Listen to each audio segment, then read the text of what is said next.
Hey guys, it's that time again. Our monthly wisdom with Miss T. And today we're going to be talking about how to get your students back to learning, back on their schedule, their routine, back in your class. So she has a lot of great tips, so you won't want to miss it. So listen in.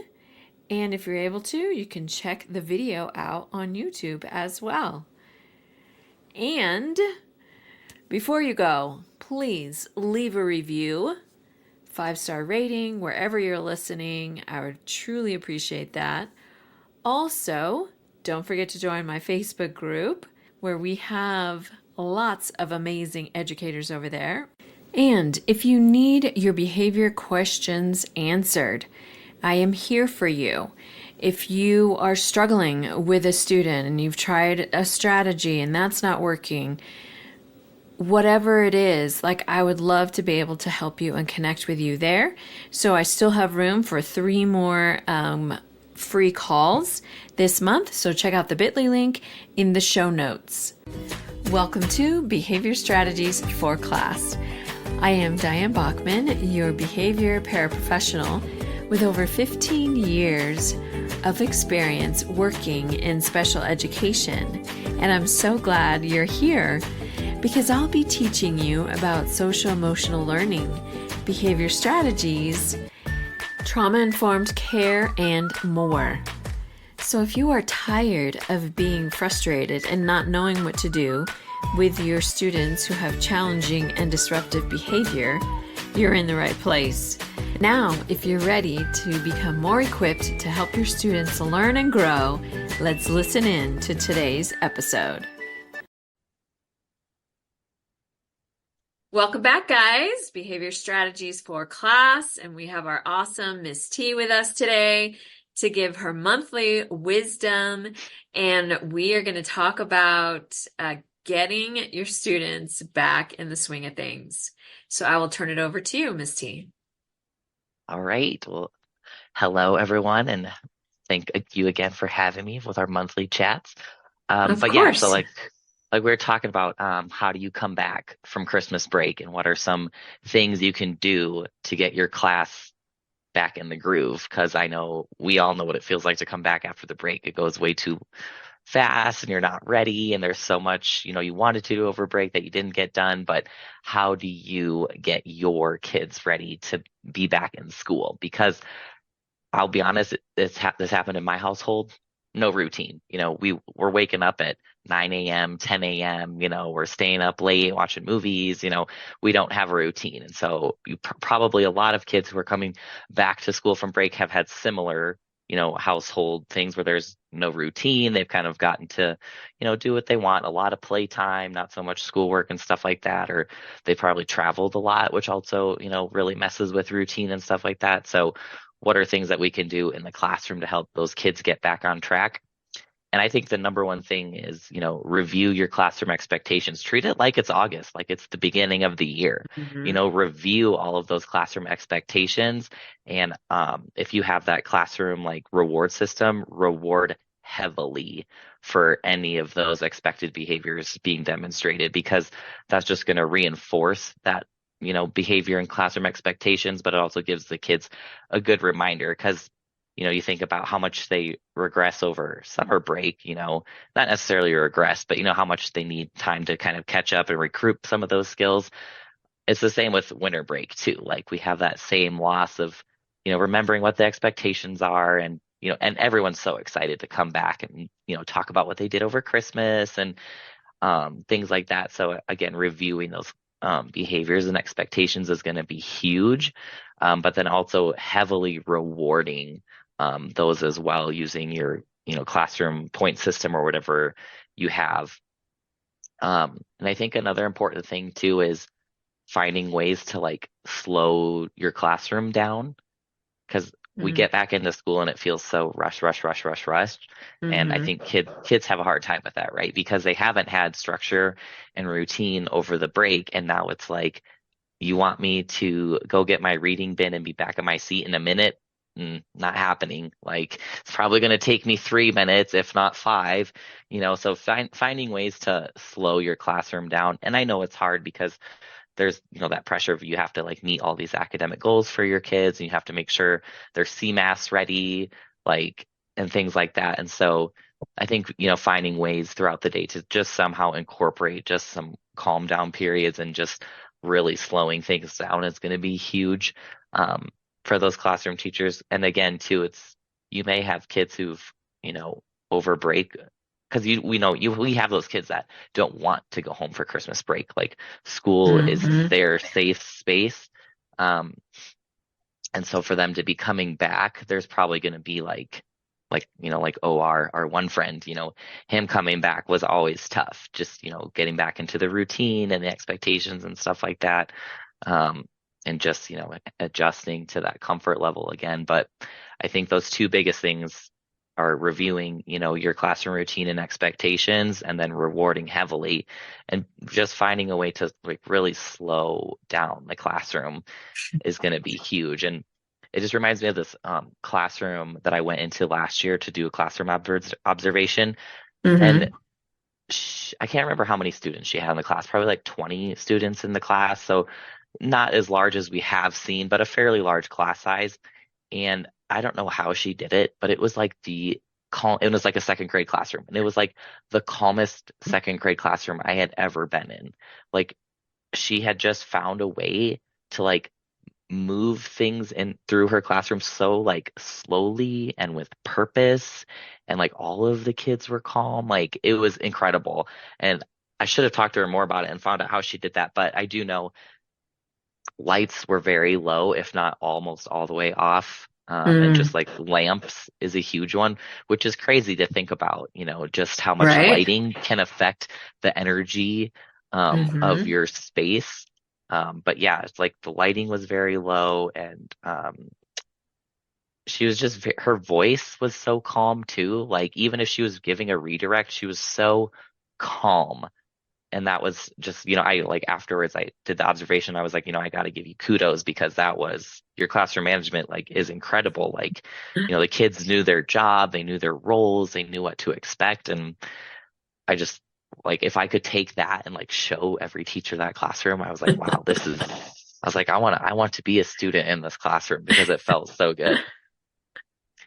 Um, That's so true. Like, I agree. The teacher's attitude, their demeanor, their energy makes such a big difference on how the students react. Because mhm, if you're constantly stressed out and overwhelmed, which I get, of course, that's totally normal. mhm, But reflecting that on the kids just makes everybody so anxious. And I know you've mhm, been to classrooms where you feel that. You just walk in, you're like, oh man. Like you mhm, can feel the total opposite of having a calm, chill room, but still getting things done because mhm, she obviously is able to connect with them as well, but also her whole demeanor. Like that's mhm, amazing. That's awesome. So one other question I would say is how do you feel about having either like a morning meeting or an end of day meeting? mhm, Because like you said, everybody wants to come back and share mhm, everything that they did over their break. And granted, we can't sit there for 2 hours letting everybody share for 20 minutes, but right. I think being able to give them a chance to like chat it up and share a Mhm, little bit will kind of alleviate that, I think, crazy excitement, mhm. What are your Yeah. thoughts? Oh no, absolutely. I think that's a great idea. And if you can somehow like even structure it so like maybe that's parts of your day where you're taking the time to slow down and let different groups of kids share with the whole class, about Mm-hmm. about Christmas and what they did and what they liked and stuff like that. That way you're, giving a reasonable amount of time to each student to share a little Mm-hmm. bit. But no, I think that's a wonderful idea. And maybe that first day back looks a little different, so you take that time to review behaviors and expectations, but you're also taking the time to let each student share. what they did over break or what they got or whatever. But I think that's a great idea because then you're still allowing for that to happen. Um, and it's, you're not like, no, we have to go right back to work. We can't talk about Christmas at all. It's over. Like, Yeah. Yeah, I just feel like they do. They have so much to share and they want to be able to hmm tell you about it. But obviously finding that time and place, like you said, hmm maybe it's one table at a time can share and hmm however, works in their classroom, I think is a great idea to help with that. Yeah. I mean, in most classrooms I have been in, at least at the elementary level, they have that morning meeting piece where they, review the day and stuff like that, which is, I think, a wonderful idea. And they do take some of that time to um, have like share good news or stuff like that, and students get to share. And even in one of the middle schools I'm in now, they still, the morning classroom teacher like takes the time to like do a check-in with the kids and do good news and stuff like that. And I know some of the afternoon classes do that too, but I think that's a great idea. It just builds so much more connection and creates Hmm. a more welcoming environment, I feel like. So it's not so much like you're just here to learn and we don't, care about what's going on outside of your Yeah. life. So true, because it does. It really comes back to connection. And how are you going to get your students more engaged and excited to learn and ready hmm to focus in? But when you take time showing that you care about them as a person, not only as, a student, I think makes huge bounds for them as a student as well as a person. hmm So definitely connection again is huge for your Yeah. students. And I think it's important for us to touch on too, like people hear us talk all the time about classroom routine and reviewing expectations and, why routine is important and why is it important that I have my schedule on the board and stuff like that. And I think it's important to like kind of explain like why it is important for kids. Um, it's predictability, right? Like if kids know Hmm. what's coming next, they're able to handle it. Um, Even with my own younger two this week, like I'm like, man, like I can tell how important routine is because when they do not know what's coming next or what's happening next, it's a nightmare. Like they've been fighting constantly all week. And so I'm like, okay, this is why routine is so important. And like being in a school psych, why routine is important. It's to encourage that predictability piece so kids can, be able to regulate themselves for what's coming. So like if they know, oh, I have PE this afternoon and I'm not a big fan of PE, but if I know it's coming, I can get prepared for it. Or like, our kids with autism who struggle with fire drills, like we prep Hmm. them for it so that they can be prepared. And so when we talk about, like reviewing routine and making sure that your routine is the same and stuff like that, like, I mean, think about yourself as an adult when your routine is different. Hmm. Like, I, my work setting is a little different now, but even my kids being home from school, like my routine is off and I'm like, I am just all over the place. Like, and so I think if, you as an adult who are working in a classroom, like think about how important routine is for you, it's like probably 10 times more important for those students to know what's coming next because predictability is so important for them because I think it also helps and encourages them to feel safe too. Like if I know Hmm. what's coming next, I know that like this is a good place for me. Um, but yeah, I think, just touching on why it's important to have routine and expectations, it's Hmm. predictability so kids know what to expect. Yeah, I totally agree. And that also brings up that transition time. I think, you said before, slow it down. And when they can see what's coming next, then it hmm takes away some of their frustrations of like, well, crap, I didn't know this or I didn't know that. hmm Well, it's on the board. And, I've given you a few minutes or whatever it is, giving that transition time, I think definitely helps as well. And just, reminding them even finishing an assignment. hmm I know a lot of teachers now use timers, and I know sometimes too, those can be very stressful, especially with some of our kids that have autism hmm because they want to finish it. They know what hmm needs to be done, and having that timer go off and they're not done, it's not a good thing. And hmm hopefully my other dog doesn't start barking right now. But You can hear the other one because my husband's home. Um, but yeah, I think definitely giving a little more grace in that transition period Hmm. will make a huge difference as well. Yeah, absolutely. Especially like that whole like probably first week back at school, especially if your students are coming back on a Monday, like lots of grace because I just think it's so hard going from, no structure, no routine, for like 2.5 weeks and then Yeah. expecting kids to be able to like make a whole week of school. I'm like, I don't know about you, but like to come back as a teacher the first full week of school, I'm like, I am struggling by Wednesday. Like, oh my Yeah, gosh. for sure. But yeah, so definitely just finding ways to incorporate just slowing it down and like maybe you get an extra recess for your class. Like I don't like I know it again, it cuts into those academic minutes and you get into all that like just logistical stuff, but at the same time it's like if you don't take that extra time to like reset everyone and get everyone on the same page, Hmm. you're going to lose that academic time anyway, and probably more so because you tried to rush it and you tried to push it and you're going to deal with more dysregulated classrooms and like more like lengthy transitions because you didn't take that time in the beginning to like reset your class. Hmm. I totally agree. Or even, do a go noodle, do a movement Hmm. break, any type of we've used like yoga cards before and, pulling out like a few of those and just doing that, with your Hmm. class, doing the go noodle for a few minutes. There's definitely all kinds of ways that you can do that movement break that will help as well. Do that reset, whether Hmm. or not you can go outside for recess. Excuse me, but definitely you get a feel of your classroom. You can tell when everyone's getting fidgety and they're like, all Hmm. right, like they got to get up and move because, like you said, Hmm. they've been used to getting up and doing what they need to do, or they're hungry and they're going to go eat, or they're, Hmm. so just getting back to that focus time, I think is great to be able to give them that extra movement time as well. Hmm.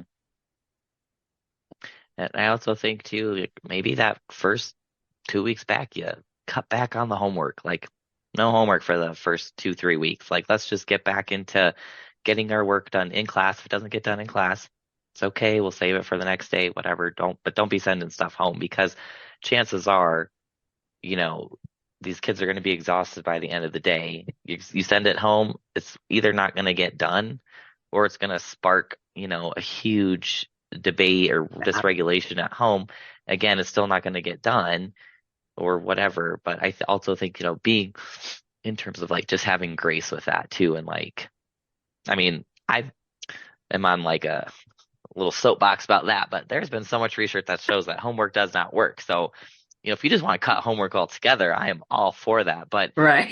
if you are in that position where you feel like you have to give homework, I would say, at least that first 2 weeks back, like just, give the kids some grace, and yourself because you don't want to grade homework. So like, why would you, why, Right. Exactly. like, Give yourself more work. yeah, exactly.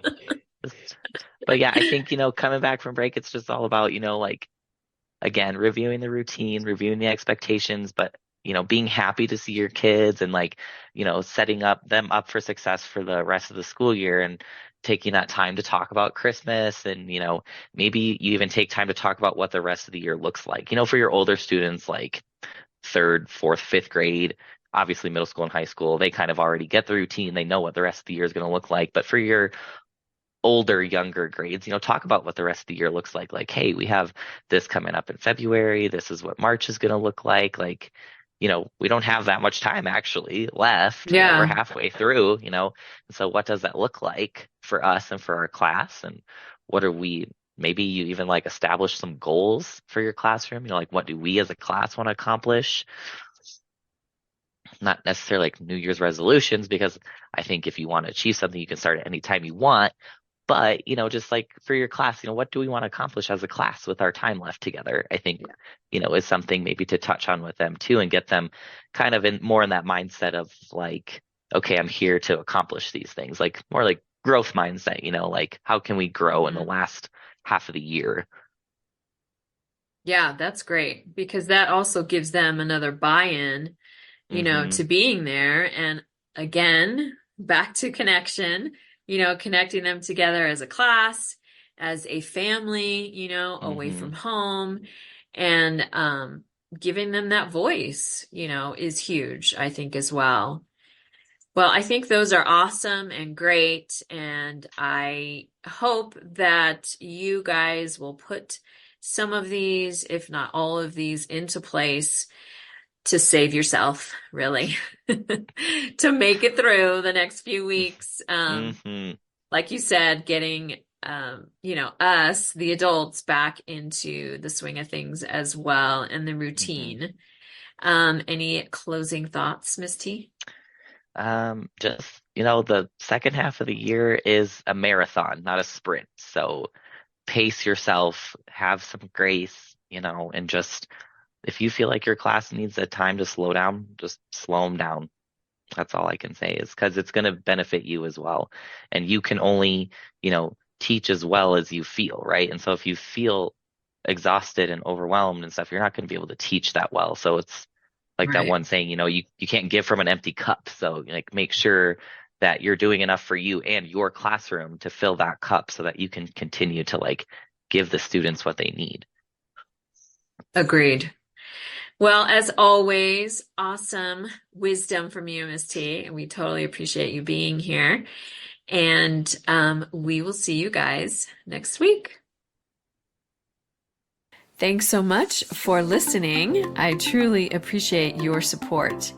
And if I have encouraged you, motivated you to continue to learn, to support your students, even better, to help them strive in your classroom, please leave a review, hit that subscribe button so that others can see they can learn and grow here as well. Thank you. Quick reminder before you go, join my Facebook group, Behavior Strategies for Class, leave a review, and please sign up for a free call. I would love to chat with you over there. The bit.ly link is in the show notes. Thanks so much, guys.